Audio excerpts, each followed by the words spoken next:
நண்பர்கள் அனைவருக்கும் வணக்கம். இன்றைக்கி நம்ம இந்த வீடியோவில் பார்த்தீங்கன்னாக்கா ஒரு முக்கியமான அப்டேட்டை பற்றி தான் நம்ம பார்க்க போகிறோம்.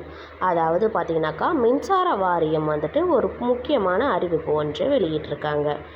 அதாவது புதிய மின் இணைப்புகளுக்கு கூடுதல் கட்டணம் வசூலிக்கப்படுவதை உடனடியாக நிறுத்த வேண்டும் எனவும் தமிழ்நாடு மின்சாரம் ஒழுங்குமுறை ஆணையம் உத்தரவிடப்பட்டுள்ளது.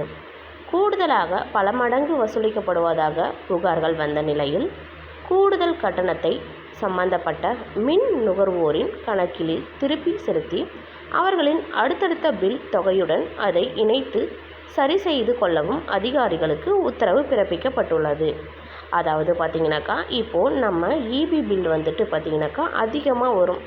ஒரு மாதத்தை விட ஒரு மாதம் அதிகமாக வரும்போது அதை நீங்கள் செக் பண்ணி அது தவறான முறையில் வந்துடுதுனாக்கா அதை செக் பண்ணி மின் இணைப்பு வாரியம் அந்த அமௌண்ட்டை உங்களுக்கு ரீஃபண்ட் பண்ணுவாங்க அப்படின்ற ஒரு அப்டேட்டை அதிகாரிகளுக்கு உத்தரவு பிறப்பிக்கப்பட்டுள்ளது. இது மாதிரியான அப்டேட்டை தெரிஞ்சுக்க நம்மளோட சேனலை தொடர்ந்து பாருங்கள். மறக்காமல் சப்ஸ்கிரைப் பண்ணுங்கள், லைக் பண்ணுங்கள், ஷேர் பண்ணுங்கள்.